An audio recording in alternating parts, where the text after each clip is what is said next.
Hello, this is Greg Allison from Green Greg's Garden and Worm Farm, coming to you from my home office. And I'm going to talk to you in this video about free-range people, how to stay out of the hive, the human hive, how to avoid hive tech warfare, the hive tech arms race, and all those things. So I always tell people in this channel that our goal, that what I hope for you, is that you survive, thrive, and stay out of the hive. But what I mean by stay out of the hive, I'm talking about your independence, your freedom of your mind, your freedom of thought, your individuality, your sense of being yourself, you, the privacy in who you are, your ability to think for yourself, to love, to pet that puppy, to have those freedoms to make decisions on your own.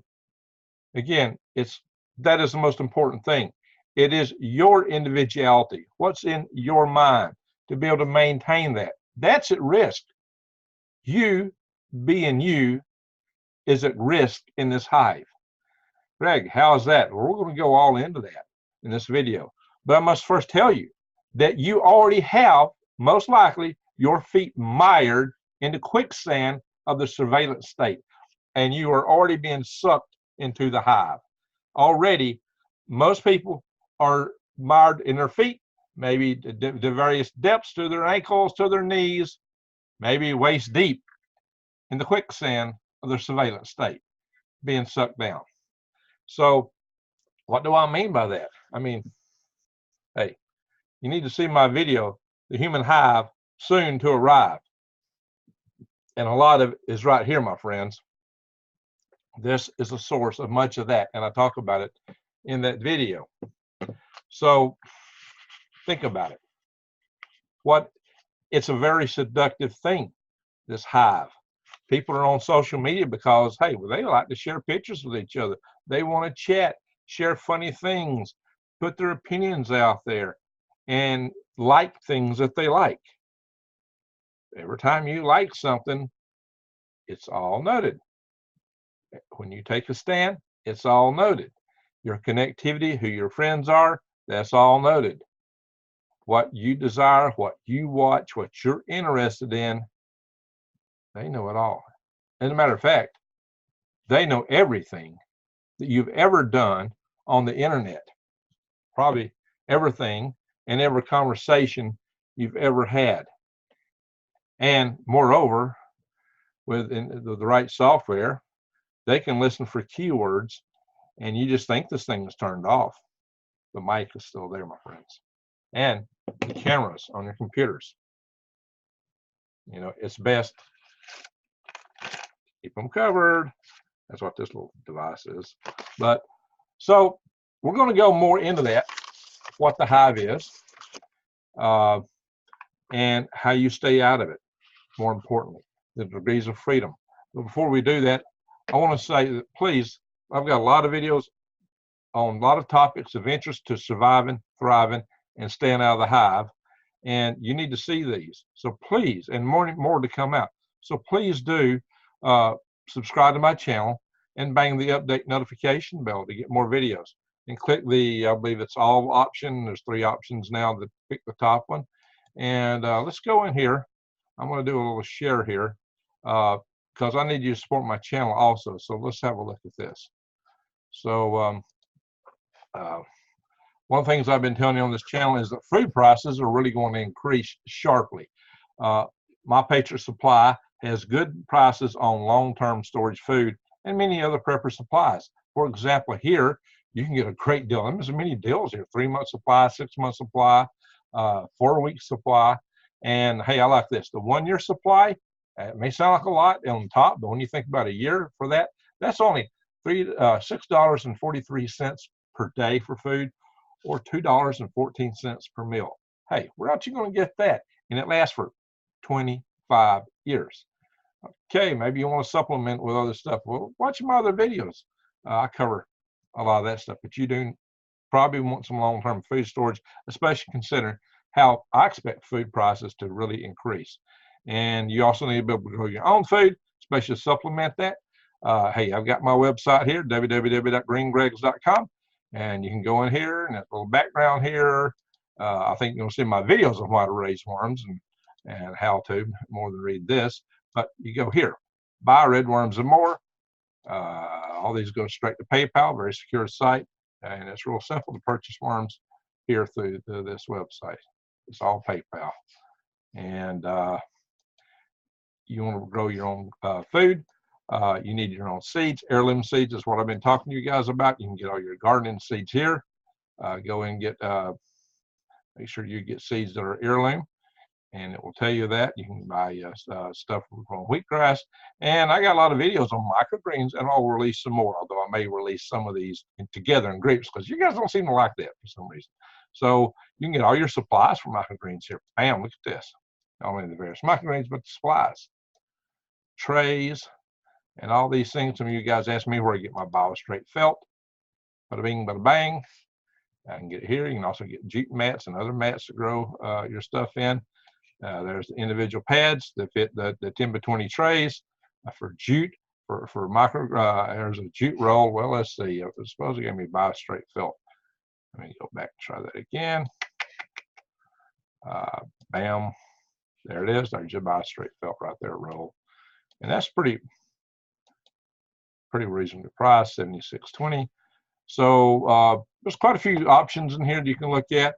Go back to the microgreens so you can get some idea of various things you can grow. Like red garnet amaranth, which is beautiful. Ta-da! Look at that. And it tells you all about it and how to grow it. I mean, you can't beat truly market for things like that. Anyway, so let's get back to our topic here. Let's stop this here, and we'll get back to our subject matter here. So as I said, feet are already in the quicksand of the deep state. Most of you. There's a few that aren't. So there are various degrees of freedom to discuss here. What are the various degrees of freedom of not being in the hive? Now, to not be in the hive, the primary thing I would submit is to maintain your individuality. I'm not meaning necessarily ego. Some people are all against ego because if you're going into the hive, you're not melding with spirit, as some of you guys strive to do. You are being subducted into somebody else's system. And that's not the same because you are a puppet under control. It's not, in my opinion, how we're created to be. In my opinion, we're created to have experiences in this world and to be able to grow and develop and reach a higher capacity. The hive robs you of all of that. So what are the degrees of freedom? Well, the highest degree of freedom is the degree which is totally off grid, totally out of the hive, and it's typified by such people as what I call full free range people. What are full free range people? It are people that live completely off the grid. The more off the grid you are, the more free range you are. And so the homesteader is the typical person that you would think of. The off-grid homesteader is the pinnacle of free range people. And a lot of you off-grid homesteaders also have free range chickens. Best way to eat chicken and grow chicken is free range chicken, free range ducks. And the best people for maintaining your individuality are free range people. And that's where you have your freedom. And I think freedom is a very important thing to have. So the more off-grid. Now, of that subset, you might say there's other variants. Homeless people are essentially free-range people, although they do go to the soup kitchens and sometimes, they're dependent. They don't really know necessarily how to live off the land. So the ultimate epitome and the worst of situations for free-range people might be the gray man, the stealth camper. We'll talk a little bit more about that in a moment. So another way to look at degrees of staying off the hive is how much you're involved in social media, how much you're involved in these things. So social media, don't tell them everything.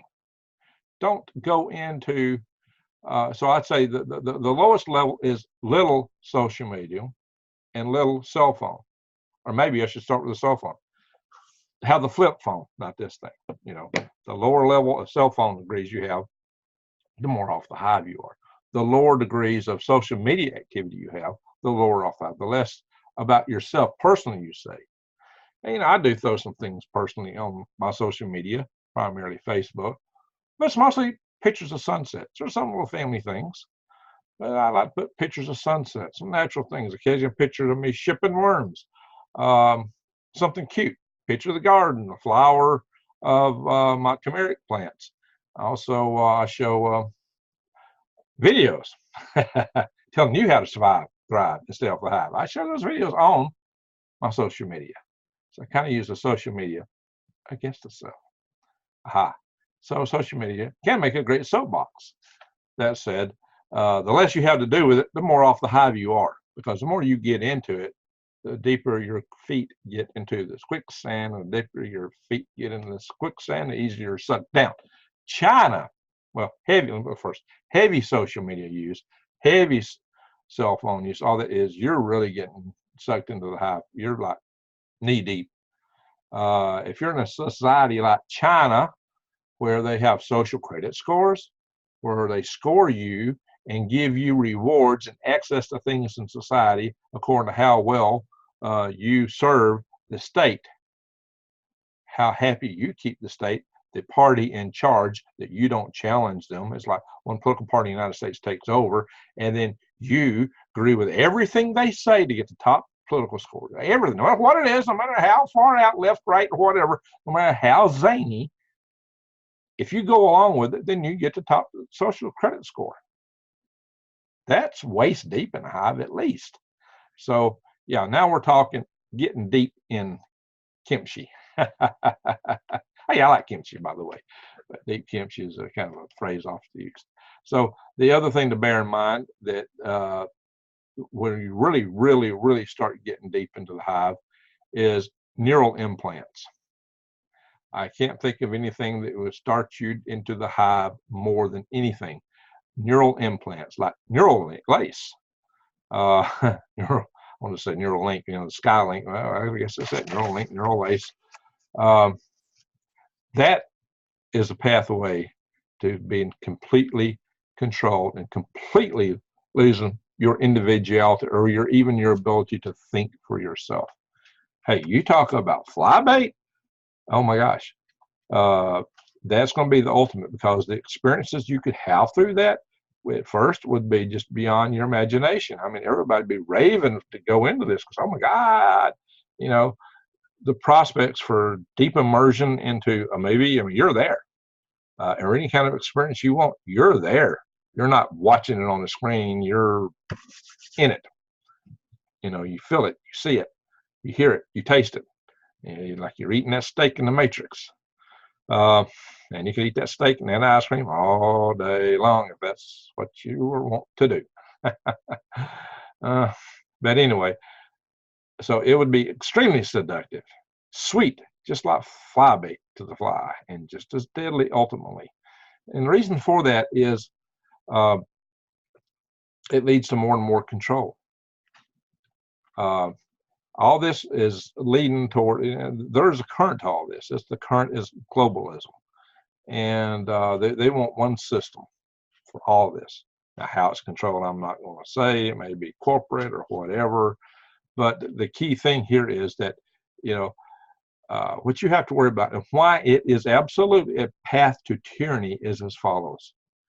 It's the axiom I mentioned in my video about the human hive soon to arrive, and it is that the golden rule: he who has the goal makes the rule. The other point: birds of a feather flock together, and they follow he who has the goal typically. And final and last point is that power corrupts, and absolute power corrupts absolutely. So when you look at he who has got the goal makes the rule, and birds of a feather are flocking to he who makes the goal, sycophants and so forth, and they're going to create an environment of control, and they'll use the social media. Ultimately, they will use If unchecked, they will use, all this is predicated by if unchecked, they will use things like neural lace to set up their social authority. And who controls this neural lace will have absolute power. Or maybe it's the hacker who ultimately hacks into it. Maybe it's that snot-nosed kid in grandma's basement that winds up running the world. There may be powers that be have plans, but that don't mean that their plans aren't the plans of mice and men. You know, so it might be that snot-nosed kid in grandma's basement who becomes the queen bee of the world, and the ultimate end of the hive is you're all ants. Mind control robots with no thought, no individuality, just going through the motions of whatever the queen bee wants you to do all day, all night, nonstop, because you have no willpower, you have no freedom of thought, you are a slave to their system, working frantically as long as you're alive and able to service whatever desire they have. And if they have no desire for you, then you may just cease to exist. Forget all that text you're reading in the internet. They may not want to invest the resources of you sitting there, laying back and having the computational power and electricity running to support you to do that. That's a risk. That's a problem. And that could be all she wrote, friends. So that fly bait will be the sweetest fly bait you can imagine, and perhaps the deadliest that you could ever imagine. So that's the slippery slope you're getting into as your feet get deeper and deeper into the mire of the hive. So how do you stay out of the hive, Greg? Gosh, okay, we don't want to be an ant. I hope that's your choice. I want to be a mind control robot. Hey, I got to have a little fun. This is a very serious topic, by the way. This is the most serious topic maybe you've ever considered. But that don't mean you can't have a little fun. You got to laugh in the face of adversity sometimes. Sometimes that's the best way to keep the darkness at bay. So what do you do? How do you stay out of the hive? Well, a lot of it's just kind of falling off the log. Simple. You ought to be able to, in comments, if I said nothing else, I would expect you guys would fill in the blanks and tell the whole story practically. But I will say a little bit about that. And I know you guys are going to talk to quite a bit here, and I appreciate that. I like that. Do leave your comments below, because you may leave a lot of good suggestions for me and all the other followers. So please opine in the comments. Now, I may not be able to respond to all of them because, gosh, I got a full-time job. I got 2 YouTube channels. I run a worm farm, a market garden. I'm about to try to plant garlic. I'm crazy. How am I going to get in a hive? I'm so busy running my own life. How is it possible? But of course, the most important thing is don't accept an implant. If you want to stay out of the hive, Greg, there'll be partitions and firewalls, and we can set it up where you control everything. Oh yeah, I got some hacker friends who would laugh at you if that's what you think. I got a really good hacker friend. Go back and check my Power Grid Defense Conference guest attendees for the last one I did in 2018. Greg Hannes, yeah, check him out. He will tell you that he can hack anything. And he can. He's even knows how to hack things that aren't connected to the internet necessarily. So it's amazing what a really good, talented hacker can accomplish. If there's any connectivity at all to any other system, which there will be massive interconnectivity with these things, then it's hackable. The question is how much hackable, what kind of defenses you have. Okay, well, I've got snorting utilities. Purposely twisting the name here a little bit, or something in your head that provides you a firewall, the defense system. I got all the best antiviral, anti-hacker software right here. Who writes that software? Maybe the ultimate hacker is the people that write that stuff, or somebody in the company, or that kid in grandma's basement who learns how to hack it. Let me tell you something. To the hacker, breaking through that stuff is like taking candy from a Sunday school kid. Easy peasy. That stuff is nothing. Trust me, I've been hacked running 2 different systems almost continuously on my computer. So I know, forget that. It's hackable. All right. That said, oh, Greg, I'll never take this. I'll never take it. You don't trust me. I'll never take that. Really? What happens when it's required for you to draw your Social Security check? It's required for you to get your Medicaid or your health insurance. There's only one health insurance. It's all one healthcare system in the future, and you don't get it without this. And you got a pacemaker, maybe, or you have some prescription you have to take, or you have a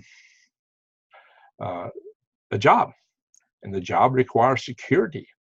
And the only security they're authorized at this point is the unique way to identify you is that you are implanted with a foolproof ID system. Hey, it's one thing to have an ID card. It can be copied, faked, stolen, redone, counterfeited. But when it's implanted, forget it. They got you. And they know wherever you're at, anywhere in the facility, and what you're doing. And they don't have to buy you a computer to put on your desk, because you got the interface directly in the old bean, right in the visual cortex. They can put everything they need. You don't need all the instrumentality that we use today with keyboards and blah, blah, blah, blah. It's all right there. They'd love that, an office place. In fact, they wouldn't have to give you an office. You could sit at home, and they just take you over and monitor you as you do your work, and they'll speed up your clock speed inside, and you can do a year's work in an hour or two. Or so what if it takes a week to do a year's work? Or even 9 months to do a year's work. If they can make you more efficient mentally, they would want that. And if you're the guy who don't have that, you're not competitive, even if you don't have all the security apparatus in your organization. If they don't require that, and they do require productivity mentally, guess what? You might be at a disadvantage.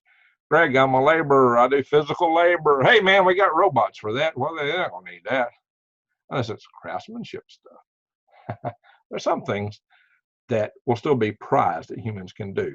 And that's what you got to pay attention to stay out of their goo. Yeah, I do like to rhyme. I do it all the time. So what else to do? Go off grid. If you're on the grid, get off of it, because they're going to go to the smart grid, and that's another part of the control matrix. And you're not even safe being on the grid. Greg, my city hall requires me to be on the grid. Greg, the state requires me to be on the grid. They won't let us of the law. Fight it. Group together and have organizations and push for exceptions and exemptions, or to repeal those nonsensical laws. Humanity survived, 99.99999999999 almost the entirety of its existence without electrical power. But now we absolutely require it, not just legally, but without electrical power, our society will absolutely collapse.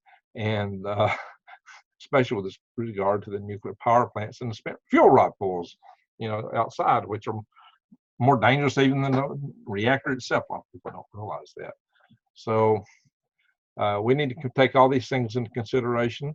But you can go off the grid individually. You can get your community to go into microgrids, community level activities, and get communities that work together. Is the most powerful thing that you can do to survive, thrive, and stay out of the hive, no matter whether there's a major catastrophe or not.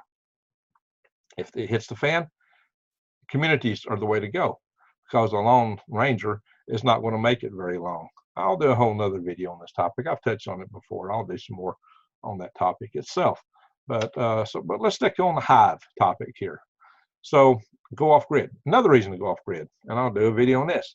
It's not safe to be on the grid for your own safety, because an electromagnetic pulse or a CME, a very powerful event like a Carrington event, my friend, that set telegraph lines on fire. And those telegraph lines were pretty substantial lines back in the day. They caught fire. So these lines going to your house, what makes you think they're not going to catch fire? I bet, Greg, I bought these little protective devices. Really? You better take a look at those things. I'm going to do some video on spark gaps, so in not too distant future, so you can get some idea what might be required, and you're going to realize being off the grid is more important.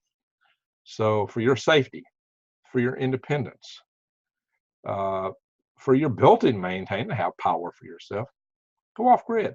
Greg, I can't afford it. Well, work on it. Just work on it a little bit at a time. Save money up. Especially, I think we ought to take money out of the pocketbooks of the companies like Pacific Gas and Electric, PG&E, and see my video on what they've done recently, cutting off power to Californians, and all these other electrical companies who refuse to harden the grid. I think that's nonsensical. If they don't want to harden the grid because they're afraid they might spend a penny, then take the penny from them. Quit paying them. Don't pay them your utility bill because you don't have their utilities. Take it away from them. They just need to suffer in a pocketbook. If they won't do their job, see, the utilities, yeah, they're great. They're private companies. Yeah, they are in many cases, but they are monopolies. They're public service monopolies. As public service monopolies, they have to also, or they're supposed to take your interest into account at some level. How's that working out? They're not securing the grid, and they're shutting off the power whenever they want to in California, and depriving people and costing people money and messing up the agriculture in California, which I'll do a video on that too. And so there's so much at stake here with being on the grid. You need to get off. Also, limit your social media activities. Do not be all into social media, or at least if you are, limit how much personal stuff you say.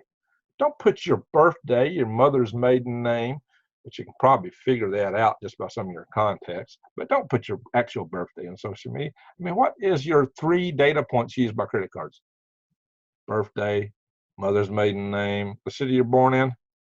Most people have all of that on their social media account. I mean, are you kidding me? I can go open a credit card in your name right now. Get that off there. Come on, guys. And don't share too much personal data. Okay, maybe you want to date somebody. Maybe you want to at least say if you're single or not. Yeah, it's fine. You know, it's no big deal. They probably, you know, they know that because you have to get a marriage license, right?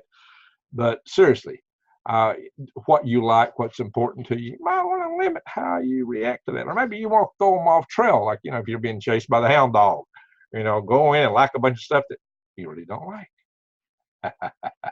See, you can use the system against this stuff, or use it as a platform to turn people into people that want to survive, thrive, instead of the hive. I know somebody that does that. So it can be useful, but pay attention to how you use it. And cell phones. You could get flip phones, something not so smart. Or turning these phones off may not be effective. At one time, we could take the batteries out. My previous phone, I could take the battery. I can't take the battery out of this one, but you know what I can do this one? Put it in a Faraday cage. Greg, what's a Faraday cage? Well, you can just wrap the thing in aluminum foil. And if you can try calling it, if it rings, it's not working. If it don't ring, bingo, you got it. There's also fabrics that some people sell. My friend Rex Bear has got some packages that he sells for securing cell phones. And so do some of my other friends that were at my Power Grid Defense Conference. So check these things out. That's ways that if you get your phone in a Faraday cage, they don't know where it is. And if you don't have that, you can't afford that, and your aluminum foil is not working, leave it at home. Don't take it with you all the time. Just take it when you think you're going to need it. Don't have it with you at all times, because wherever you got this, they know where you're at. If you're talking about things you don't want to have people to hear, they might hear it. You're sending text messages on this thing. Oh yeah, they got it. Pictures, they got it. Oh yeah, they got those pictures too, my friend. Don't do that. See there? Yeah, who's that congressman? Yeah, from New York, Mr. Weiner. Yeah, he showed too much, right? So, come on, a congressman fell for that? Oh my God. If a congressman fall for fly bait, you know you're not going to. So, but most of all, think about homesteading. I do that. I live in a development, urban area, but look at my YouTube channel. Look at my videos. I homestead. You look at the videos of me from my front yard, there's houses all around me. But you go up my backyard, okay, I got room. I grow stuff. Actually, I got wood surrounded. That's nice. It don't have to be. You can do this stuff in a small yard. I know a family in Pasadena, California, had a family of 4 people, 4 adults, lived off of 1/10 of an acre. And they grew all their food off of it. They're a Device family. They grew all their food off of it, except for grain, and they made a living selling the excess because they grew, just didn't raise beds. They did a lot of vertical growing, and they tended it very intensively. For adults tending a tenth of an acre, yeah, they knew how to maximize it, get a lot out of it. So it's doable. And Greg, I live in an apartment, growing pots, grow indoors. I've seen people that grow their food in a closet, in a bedroom. I grow food in my living room. See my video on microgreens. Go back and check out True Leaf Market. You can too. So these are all things to think about. Recycle as much as you can. Grow as much of your own food as you can. Don't grow things in a manner where you don't have to go to the store. I mean, recycle your yard clippings, your kitchen waste. If you use worms, worm castings, I assure you, are far better than any pot and soil or miracle grow or any chemical stuff, fertilizers you want to get. That, use worm tea. You will be astonished by the effectivity of these products. Try them. Don't take my word. Just go over the internet, look at the other websites that talk about doing these things. Talk to people that use them. You might be surprised. So, and I got a lot of videos on these topics. Please check them out. So the key things are to pull out of the system, be able to do as much as you can on your own.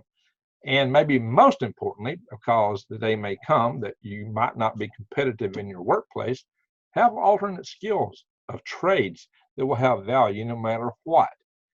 You know, maybe you'll learn blacksmithing. Maybe you learn how to grow medicinal herbs. Oh yeah, that's the other thing. People got to worry about those medicines.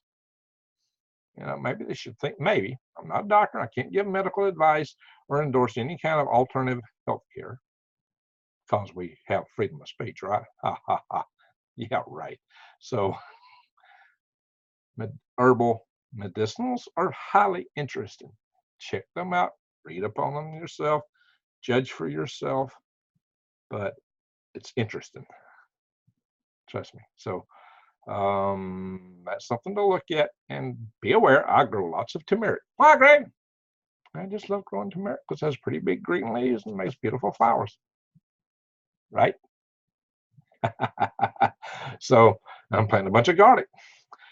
These are things you too can do to provide for yourself and others. And it's a guy's trade item. So yeah, if you come to my house to rob my garden, I'm gonna laugh at you because you're all you're gonna find is medicinals. I eat out of the woods, my friends. And I got videos on that. So that goes to the next level. Gray man. Yeah. Homestead as much as you can. But also know how to be the gray man, the person who blends in and can't be seen. That's what the gray man is. Or the stealth camper. And maybe, you know, it's best to combine that kind of stuff. But to make that work effectively, you really ought to know how to live off the land. Greg, I got a big deer rifle. Every time you pull that trigger, everybody from miles around going to say, he's right there. You know exactly where's that. He just killed something. Let's go get it. Yeah, and he's got a gun. We can take it. We catch him just right. Well, when he's asleep, we'll grab his gun. We'll grab his ammo. We'll bash him in the head and take his meat too. And his backpack. Yeah, you lone guy, you're not going to make it far, especially the deer rifle when you realize that all the big game's going to be gone in a few weeks. So all you got to shoot at varmints, and when you shoot them, they splatter to fur. And that's all you can find is just little fur floating around. And that's it. You'll be eating grub worms. See how many of them you can eat. So yeah, okay, that's a valid source of protein. Remember Survivor Man? I like his show. And he was a lot more realistic than Man versus Wild, where every time he picked up a grub worm, it was like, yeah.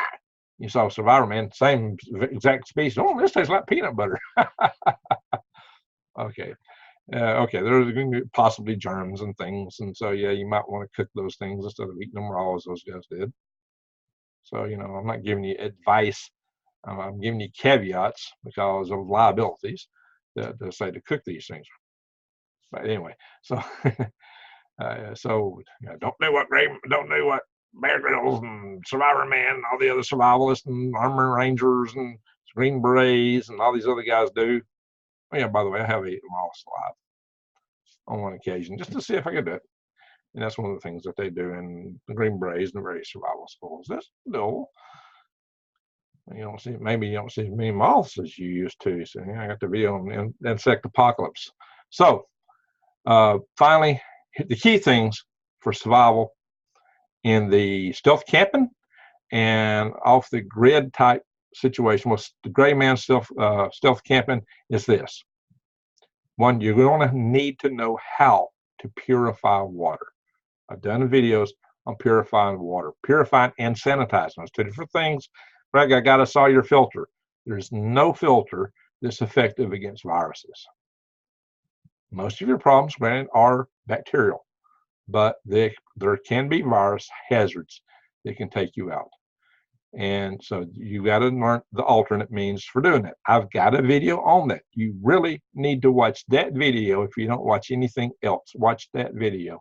And then I cover things like how to eat very plentiful things that grow wild, such as pine trees, the cambium layer actually, and kudzu, which grows very prodigiously in many parts of this country. Actually, some of the most populated regions in this country. So if you know how to eat kudzu, pine trees, and how to purify and sanitize your water, guess what?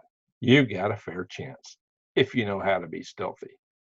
That's another matter. And I will probably do some videos on stealth camping and stealth survival down the road. Maybe I'll do a few this winter, maybe down the road. I got to get a little time to do that stuff. But those are all in the future offerings of things I will do. And that's what you need to know is how to not be seen. Because as a control matrix scrunches in, I don't know how much tolerance you're going to have for people that aren't part of the matrix. It may be zero tolerance. I mean, some of these things, like they talk about Agenda 2030, they say, yeah, we'll leave the indigenous people living the way they live. That's pretty cool. We'll leave them alone. Does that mean if you live like an indigenous person, they'll leave you alone? Or if you join an indigenous tribe or form a tribe of the same life mode, it will leave you alone, same lifestyle? I can't say. I don't know. Here's what I do know. If that fails, then you may, the tribe is most important, especially if for mutual support of each other. I've talked about tribes a lot in various videos, mentioned several times, and I do think that we need to form tribes. That aside, at times you may have to disperse or get into smaller units and go gray man or stealth camp. It may be hard to stealth camp in a large group. I don't see how you can do that. You may have to disperse at that point. And maybe you can have times and places to reconvene to provide each other mutual support. Hey, when there's a full moon or when something happens, some signal thing, you'll gather at some XYZ locations with alternates. You may do things like that. So there's various strategies you can work out with your group so that you don't totally lose contact with each other, but mostly live in a stealth mode, stealth camp mode. That may be the necessary thing to do if they really get pursuing folks underground as much as possible, because our detectors can look for all kind of things. So if it gets down that level, we're really in trouble. And there may be things you can do to keep it from getting that level, alternate choices, which are beyond the scope of this video. But maybe one day we'll talk about them in some other forum. So anyway, I do appreciate you watching. So please do, for all these other topics I've talked about coming up with, the future videos I will make, and other videos that are in keeping with keeping your head on the swivel, your eyes open, topics. The topics of surviving, thriving, and staying out of the hive and homestead type activities, power grid defense, the things that you need to be aware of. Please subscribe to my channel if you've already done it. Click the update notification bell. And I'm really trying to help people with this stuff. So please share my content widely. Put it in your social media. Tell friends about it, because this is what they need to know to survive. And I try to cover a broad range of topics. A lot of you don't like that, but you need to know why you need to survive, thrive, and stay out of the hive. You need to know how to at various levels, like growing your own food. And you need to know how to eat off the wild. And I've covered these topics. I've covered the why you need to do it topics in great depth. So please pay attention, please share, and I really want to thank everyone for watching, and have an awesome life surviving and thriving and staying out of the hive.